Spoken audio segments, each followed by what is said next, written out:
जिस तरह से मर्यादा पुरुषोत्तम राम प्रभु श्री राम कहलाए, उसी तरह से रतन टाटा कैसे श्री रतन टाटा कहलाए, कैसे उन्होंने अपनी जिंदगी का सफर फर्स्ट से लेकर अर्श तक का तय किया, कैसे उन्होंने 26/11 टेररिस्ट अटैक होने पर तुरंत अहम फैसले लिए, कैसे यूके के प्रिंस चार्ल्स द्वारा फिलोसॉफी के लिए लाइफ टाइम अचीवमेंट अवार्ड दिए जाने की इनविटेशन पर वो वहाँ पर नहीं गए, और इंटरनेट की दुनिया पे उनसे जुड़ा हुआ सबसे अहम सवाल जो पूछा जाता है वो ये कि उन्होंने शादी क्यों नहीं की। इसी तरह से 7 ऐसे किस्से जो रतन टाटा जी के जीवन से जुड़े हुए मैं आपको बताने जा रहा हूँ इस वीडियो के माध्यम से, जिसमें कि सबसे लास्ट वाला किस्सा जो मुझे बहुत ज़्यादा पसंद है कि कैसे जैगवार और लैंड रोवर को उन्होंने एक्वायर किया।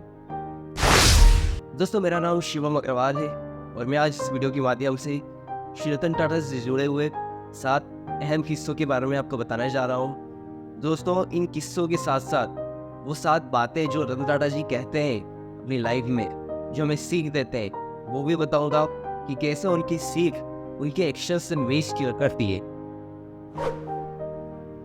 पहली बात जो वो कहते हैं कि the day I will not able to fly will be the sad day for me.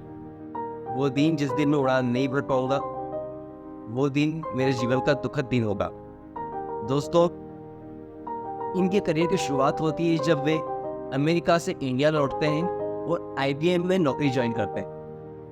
IBM में जब वो नौकरी ज्वाइन करते हैं तो जो जेआरडी टाटा होते हैं उन्हें ये बात पसंद नहीं आती है। वो उन्हें फ़ोन करते हैं और कहते हैं कि भारत में रहकर आप आईबीएम के लिए काम नहीं कर सकते। वो उससे अपना रेज्यूमे मंगाते हैं। रतन टाटा जी के पास रेज्यूमे नहीं होता है अपना, तो वो आईबीएम में ही अपने काम के वक्त के बाद में समय निकाल कर अपना रेज्यूमे बनाते हैं और उन्हें सेंड करते हैं।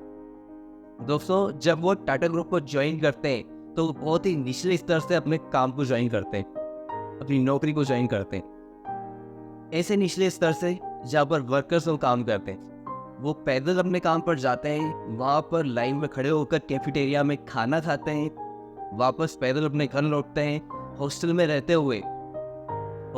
हुए वो अपने कपड़े खुद धोते हैं। इस तरह से इतनी सादगी से जो उनकी यात्रा जीवन की शुरू होती है, ऐसे कर करके वो प्रमोशन लेते जाते हैं। और 3 दशकों के बाद में जब जेआरडी टाटा अपनी लाइफ के आखिरी सालों में चल रहे होते हैं तो उन्हें चेयरमैनशिप का ताज पहनाया जाता है। वो अपनी चेयरमैनशिप की शुरुआत करते हैं 1991 में। अपने चेयरमैनशिप के दौरान वो कई सारे अहम फैसले लेते जाते हैं, उन्हें सही प्रूफ करते चले जाते हैं। दोस्तों, कहा जाता है कि वो अपने कार्यकाल में, जो चेयरमैनशिप का कार्यकाल होता है, उसमें टाटा के प्रॉफिट को 50 गुना तक बढ़ा के ले जाते हैं। दोस्तों, उनके बारे में बात कही जाती है कि वो जो कमिटमेंट करते हैं उसे पूरा करके ही निभाते हैं। और दूसरी बात जो रतन टाटा जी कहते हैं वो ये कि never forget your roots, always be proud of where you come from. वो ये कि कभी भी अपनी जड़ों को ना भूलें, हमेशा याद रखें कि कहाँ से आप आते हैं, अपने संस्कारों को कभी ना भूलें। दोस्तों, आप जानते होंगे 2008 में 26/11 का वो टेररिस्ट अटैक जो उनके होटल ताज पर होता है, इस घटना से पूरा देश ही नहीं, रतन टाटा जी भी अंदर से बहुत ज़्यादा झंझोड़ चुके होते हैं। दोस्तों, जब उन्हें इस बात का पता चलता है कि टेररिस्ट इस घटना को अंजाम देते हैं, वो फौरन होटल के बाहर जाके खड़े होते हैं, उन लोगों को आश्वासन देते हैं। दोस्तों, वो अस्पताल में मरीजों से मिलने जाते हैं। जितने भी कर्मचारी जो होटल में अपनी जान गंवा देते हैं, लाइफ टाइम के लिए उनकी जो सैलरी होती है वो एक मुश्त चुकाते हैं, उन्हें पे करते हैं। दोस्तों, इतना ही नहीं, उन परिवारों को फ्री मेडिकल काउंसलर भी प्रोवाइड करते हैं। साथ ही साथ उनके बच्चों की परवरिश में जितनी भी एजुकेशन का खर्चा होता है, पूरी दुनिया में जो भी एजुकेशन वो गेन करना चाहते हैं, उस एजुकेशन का जिम्मा श्री रतन टाटा जी अपने ऊपर लेते हैं। दोस्तों, इसके अलावा हैरानी की बात तब होती है कि होटल के बाहर जो अपना रेडी लगाने वाला धंधा करते हैं, जो गरीब तबके के लोग रहते हैं, जो होटल के बाहर राहगीर थे, पैदल चलने वाले यात्री थे, पुलिस कर्मचारी, उन सभी लोगों को श्री रतन टाटा जी फाइनेंशियली सपोर्ट करते हैं। और दोस्तों ये सारी चीज़ें वो सिर्फ 20 दिन से 30 दिन के भीतर कर देते हैं। दोस्तों उसके बाद में वो अपने होटल को पहले से और ज़्यादा खूबसूरती के साथ में सजाते हैं। दोस्तों अब बात करते हैं तीसरी बात की, जो श्री रतन टाटा जी कहते हैं कि the strongest thing which I ever did in my life was to show my emotions to the world. जो सबसे मजबूत चीज़ थी जो मैंने की वो ये कि मैं अपनी भावनाओं को, अपनी इमोशंस को इस दुनिया के सामने रख पाया। जब यूके के प्रिंस चार्ल्स फिलॉन्थ्रॉपी के लिए लाइफ टाइम अचीवमेंट अवार्ड के लिए इनवाइट करते हैं श्री रतन टाटा जी को, लेकिन वो वहाँ पर नहीं जाते हैं। कारण क्या होता है? कारण होता है उनके टीटू नाम के कुत्ते। दोस्तों उनका जो कुत्ता बीमार हो चुका होता है, उसकी देखभाल के लिए उसकी चिंता में श्री रतन टाटा जी वो अवार्ड तक छोड़ देते हैं। जब ये बात यूके के प्रिंस चार्ल्स को पता चलती है तो वो कहते हैं कि इतने शानदार व्यक्ति, इतने ज़्यादा हम्बल, इतने ज़्यादा नरम दिल स्वभाव के, और इस तरह से इतने खास अवार्ड को भी वो इतनी तवज्जो नहीं देते हैं अपने कुत्तों की वजह से। तभी आज ये टाटा ग्रुप इतनी महान बुलंदियों पर है। चौथी बात, ups and downs are important in our life because a straight line even in an ECG means we are not alive। तो सब कहते हैं कि जिंदगी में उतार चढ़ाव का होना बहुत ज़्यादा ज़रूरी है।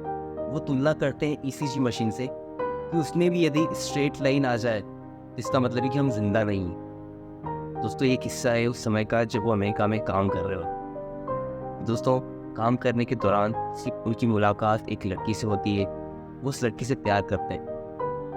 दोस्तों वो दोनों ही आपस में बहुत खुश होते हैं, दोनों का मिलकर ये इरादा होता है कि हम आपस में शादी कर लेंगे। लेकिन जब वो ये इरादा बनाते हैं उस वक्त इंडिया से उनकी दादी का फ़ोन आ जाता है, जो कि नवाज भाई टाटा, जिसके साथ श्री रतन टाटा जी ने अपने पूरे बचपन की यादें इकट्ठा की हुई होती है।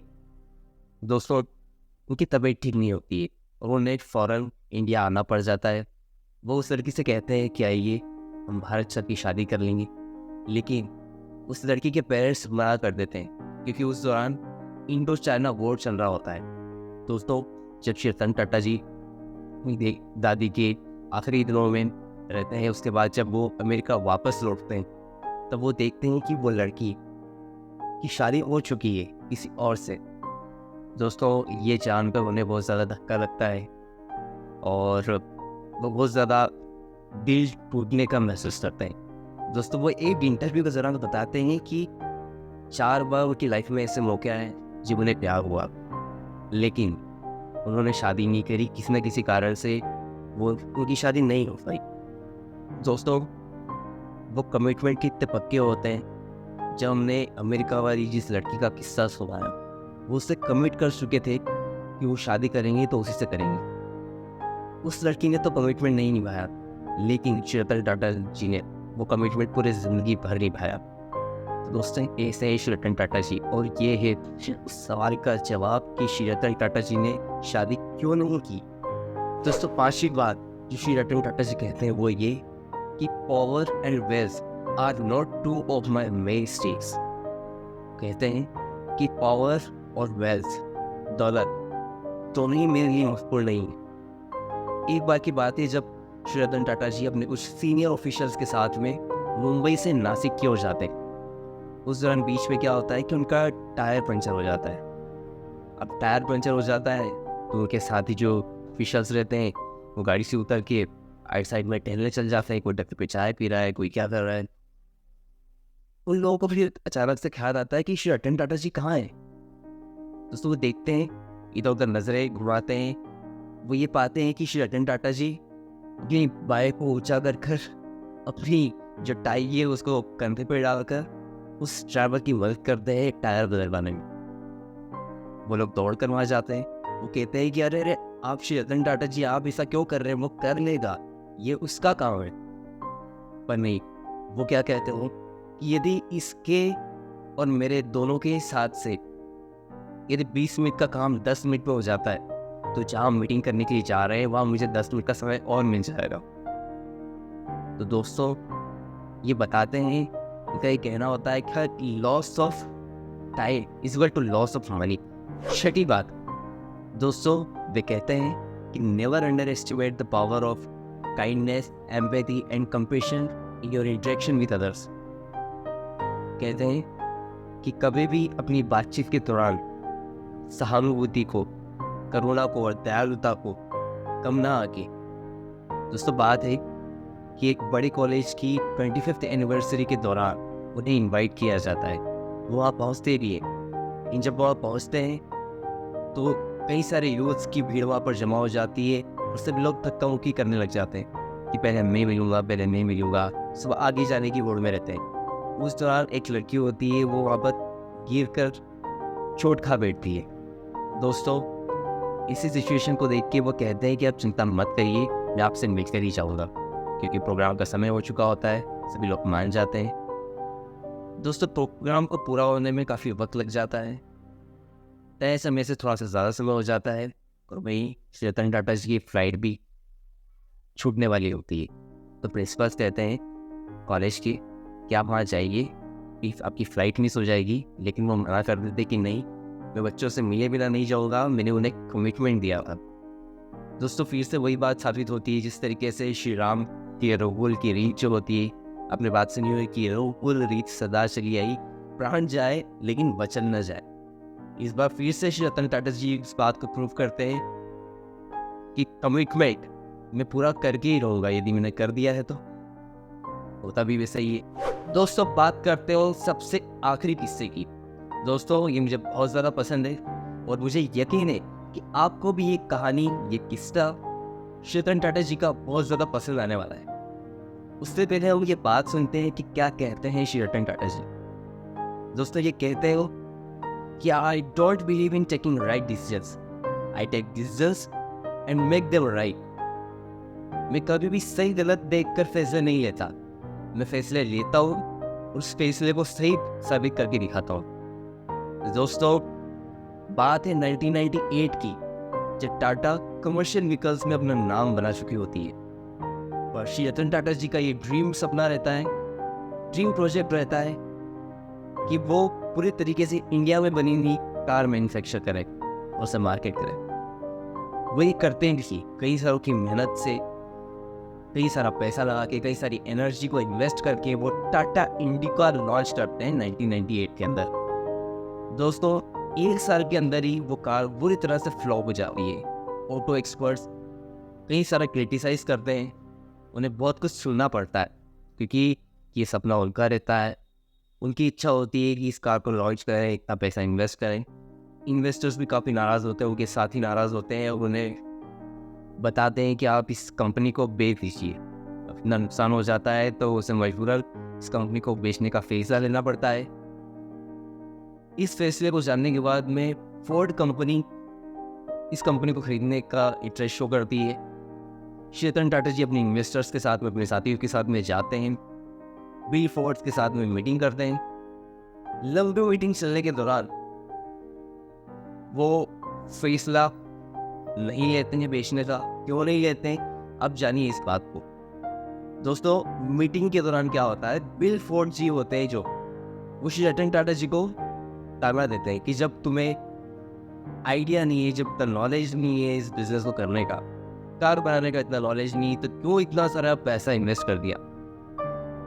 हद तो तब हो जाती है जब बिल फोर्ड कहते हैं कि हम इस कंपनी को खरीद कर तुम पर बहुत बड़ा एहसान कर रहे हैं। तो ये बात श्री रतन टाटा जी को दिल पे लग जाती है। तुरंत इस डील को कैंसिल कर देते हैं, रद्द कर देते हैं मीटिंग को और लौट चले आते हैं अपने साथियों के साथ में। रास्ते भर बहुत चिंता में रहते हैं, बहुत इंसल्टिंग फील करते हैं। वापस भारत लौटने के बाद में वो रिसर्च टीम डेवलप करते हैं, उस टीम में जानने की कोशिश करते हैं कि क्या कमी रह गई थी हमारे प्रोजेक्ट में, क्या कमी रह गई थी इस कार को बनाने में। कुछ सालों की मेहनत के बाद में वो इंडिका V2 लॉन्च करते हैं और आप जानते हैं कि कितनी ज़्यादा सक्सेसफुल गाड़ी थी। इंडिया नहीं, इंडिया के बाहर भी बहुत ज़्यादा सक्सेसफुल रही और टाटा को बहुत ज़्यादा रेवेन्यू जनरेट करके, प्रॉफिट जनरेट करके इंडिया वेट ने दिया। दोस्तों, अब 2008 तक आते आते ही बहुत ध्यान से सुनिएगा, बहुत ही ज़्यादा इंटरेस्टिंग मोड़ लेने वाली ये कहानी। 2008 तक आते आते फोर्ड की जगुआर और लैंड रोवर बहुत ज़्यादा घाटे में चली जाती। दोस्तों, घाटा इतना ज़्यादा होता है कि कंपनी दिवालिया होने की कगार पर होती है। वही श्री रतन टाटा जी इंटरेस्ट शो करते हैं उस कंपनी को खरीदने का।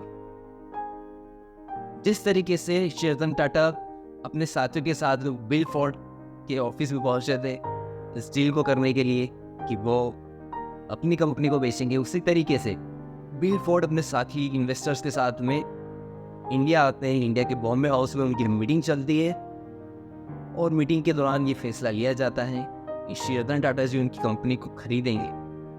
श्री रतन टाटा जी बहुत बड़ा फैसला लेते हैं क्योंकि डील $2.3 बिलियन की थी। दोस्तों, सभी लोग बहुत क्रिटिसाइज करते हैं उस वक्त भी श्री रतन टाटा जी को कि आप ये बहुत बड़ा नुकसान करवाने जा रहे हैं, बहुत गलत फैसला ले रहे हैं, बहुत भारी कीमत अदा कर रहे हैं इस कंपनी को खरीदने की। ऐसा करते हैं। एक बात उस मीटिंग में जो बिल फोर्ड कहते हैं आखिरी में इस डील को कंप्लीट करने के बाद में, उसी तरह की बात, एहसान वाली बात आपको याद होगी ना, लेकिन इस बार वो कुछ अलग कहते हैं। वो ये कहते हैं कि आप हमारी कंपनी को खरीद कर हम पर बहुत बड़ा एहसान कर रहे हैं। दोस्तों, क्या शानदार कहानी है। कैसे ये बात कहते हैं कि मैं डिसीजन सही और गलत देख कर नहीं लेता, मैं डिसीजन लेता हूँ और उन्हें सही प्रूफ करके ही छोड़ता हूँ। और उन्हें यही किया। आज जगुआर और लैंड रोवर बहुत अच्छा परफॉर्म कर रहे हैं मार्केट में और टाटा को बहुत ज़्यादा सपोर्ट कर रही है अपने रेवेन्यू को बढ़ाने के लिए, अपने प्रॉफिट को मैक्सिमाइज करने के लिए। दोस्तों, मुझे लगता है कि आपको इस सारे किस्से, ये सारा वीडियो बहुत ही पसंद आया होगा। ये शुरुआत करी है मैंने इस वीडियो के माध्यम से अपने चैनल की। इससे पहले कुछ शॉर्ट्स डाले थे। आई होप आपको काफ़ी पसंद आया होगा ये वीडियो। प्लीज़ कमेंट बॉक्स में बताइएगा कि वाकई कैसा लगा आपको ये वीडियो। इसे लाइक करिएगा, चैनल को सब्सक्राइब करिएगा, बेल आइकन दबाइएगा ज़रूर से, ताकि आने वाली वीडियोस आपको ज़रूर से मिल सकें। आई होप आपको ये पसंद आया होगा। आप ज़रूर से शेयर करिए दोस्तों में भी इस वीडियो को, जिन्हें आप कामयाब देखना चाहते हैं, जिन्हें आप इंस्पायर करना चाहते हैं इस कहानी के माध्यम से, इन किस्सों के माध्यम से श्री रतन टाटा जी के। जीरो हेटर्स के साथ में जो कोई शख्सियत है जो लाखों करोड़ों दिलों पर राज करती है, वो ये शख्सियत है श्री रतन टाटा जी। फिर मिलते हैं अगली वीडियो में, तब तक के लिए जय हिंद।